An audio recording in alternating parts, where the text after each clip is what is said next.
ഞാൻ കേട്ടൊരു കഥ പറയട്ടെ. മനോഹരമായ ഒരു വീടിന്റെ ഉടമസ്ഥനായിരുന്ന ഒരാൾ ഒരിക്കൽ ഒരു യുവാവ് ആ വീട് വാങ്ങാനായി അയാളെ സമീപിച്ചു. യുവാവ് പണവും മറ്റു സൗകര്യങ്ങളും വാഗ്ദാനം ചെയ്തു. എന്നാൽ ഉടമസ്ഥൻ സമ്മതിച്ചില്ല. കാരണം ആ വീട് അയാൾക്ക് അത്രമേൽ പ്രിയപ്പെട്ടതായിരുന്നു. കുറച്ചു ദിവസങ്ങൾക്ക് ശേഷം ആ യുവാവ് ഒരു വിചിത്രമായ ആവശ്യവുമായി വീണ്ടും വന്നു.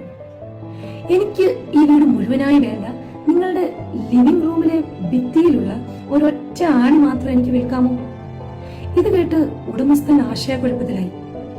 ഇതുകൊണ്ട് വലിയ കുഴപ്പമൊന്നും ഇല്ലല്ലോ എന്ന് കരുതി അയാൾ അതിന് സമ്മതിച്ചു. കുറച്ചു ദിവസങ്ങൾ കഴിഞ്ഞ് ആ മനുഷ്യൻ തിരിച്ചു വന്നു. പക്ഷെ ഇത്തവണ അയാളുടെ കയ്യിൽ ഭയാനകമായ ഒന്നുമുണ്ടായിരുന്നു. ചീഞ്ഞഴുകിയ ഒരു ശവം. അയാൾ അത് താൻ വാങ്ങിയ ആണിയിൽ കൊളുത്തിയിട്ടു. ക്രമേണ ആ ദുർഗന്ധം വീട് മുഴുവൻ പടർന്നു. ഈച്ചകളും അഴുകിയ ഗന്ധവും അസുഖങ്ങളും കാരണം ആ വീട്ടിൽ താമസിക്കുന്നത് അസാധ്യമായി മാറി.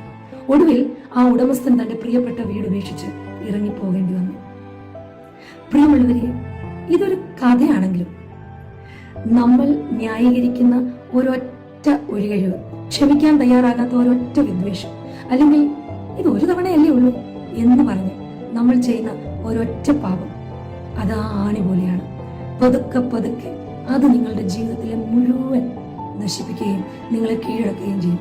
1 പത്രോസ് 5:8 ഇപ്രകാരം പറയുന്നു: നിർമ്മതരായിരിപ്പീൻ, ഉണർന്നിരിപ്പീൻ, നിങ്ങളുടെ പ്രതിയോഗിയായ പിശാച് അലറുന്ന സിംഹം എന്ന പോലെ ആരെ വിഴുങ്ങേണ്ടു എന്ന് തിരഞ്ഞ് ചുറ്റി നടക്കുന്നു. സാത്താൻ ഒരു ചെറിയ ഇടം പോലും നൽകരുത്.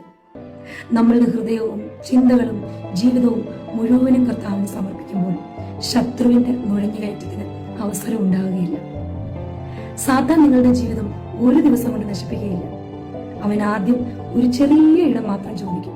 ഒരു തെറ്റായ ചിന്ത, ഒരു ക്ഷമിക്കാത്ത മനസ്സ്, ഒരു ന്യായീകരിക്കപ്പെട്ട പാപം നാം അതിനിടം കൊടുക്കുമ്പോൾ അത് പതുക്കെ നമ്മുടെ ഹൃദയത്തെയും ആത്മീയ ജീവിതത്തെയും കീഴടക്കും.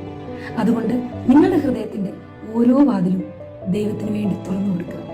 സാത്താൻ ഒരു ആണി പോലും വിട്ടുകൊടുക്കരുത്. ഒരു ചെറിയ ഇടം കൊടുക്കുന്നത് സാത്താന് ഒരു വലിയ വാതിൽ തുറന്നു കൊടുക്കുന്നത് പോലെയാണ്.